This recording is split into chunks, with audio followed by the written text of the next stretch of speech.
ঝগড়া লাগছে কারা এটা আমার ছেলেও জানে না, আমরাও জানি না। রাত্রে খেলা হয়েছে, আমার ছেলে প্রথমে যায়নি, পরে বন্ধুরা ফোন দিতে, পরে খেলা শেষ হয়ে যাবে কিছুক্ষণ আগে আমার ছেলে গেছে। তারপর খেলা শেষ, আমার ছেলে আসতে আসতে তো পাশের বাড়ির এক ছেলে, মানে ওরা বাচ্চারা ঝগড়া লাগছে, ওরা ঝগড়া লাগছে। তো ওই ছেলেটা ওর সাথে আসিল না ঝগড়ার ভিতরে।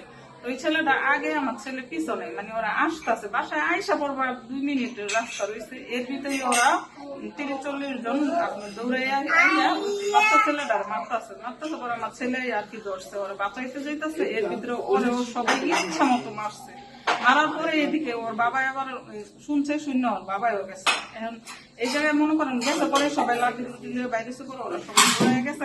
এই সাধারণ একটু ব্যাপারে ওই যে একটু ওদের হাতে ছুরি টুরি আসছিল, ওরা তো 30-40 জন, আর আমার ছেলে আর ওই বাচ্চা ছেলেটা পড়াশোনা সবাই বাইরে এসে চিল্লাতে বিষয় না। তখন ওই বাচ্চা ছেলেটার মনে করেন এই তো সইরা গেল গা আপনার, আমার ছেলেরা মারছে, মানে ছুরি টুরি আসছিল যে এগুলি দিয়ে অগো ছুরি দিয়ে অগো লাগছে। এখন বলতেছে যে আমার ছেলে মারছে, ঠিক আছে। এখন এর জন্য আমার ছেলেরে সবাই মিলে এই যে আজকে ওরা বলতেছে ওরা কেস করছে। আমরা কিছু যদি কেস করে থাকে, আমার ছেলে তো আর ওদের মারতে যায়নি, ওরা তো আমাদের বাসার এখানে আসছে। তো এইটাই আর কি, এগুলি নিয়ে আমরা আর কি করে বসে রয়েছি যে দেখি কেউ আসে কিনা, মীমাংসায় আসে কিনা। যদি আমার ছেলে অন্যায় করে থাকে, আমার ছেলে বিচার হইব, আর যদি ওরা অন্যায় করে থাকে তো ওদের বিচার হইব।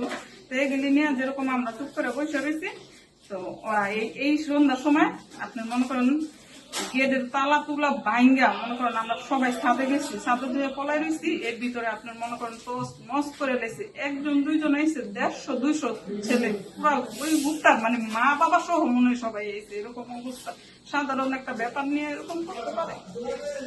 কি করছে আইসে যে টাকা পয়সা চিন্তাই করে আমাদের সব এলাকার মানুষ, আশেপাশের মানুষ যদি একটু চিল্লাচিল্লি না দিত, তাহলে তো আমাদের সব মাইরা থেকে যেত। বোম মারছে, পিস্তল দিয়া গুলি করছে, ইট মাইরা দেখেন সাদের উপরে সব করছে, একটু জন্য আমার বড় মেয়ের গায়ে।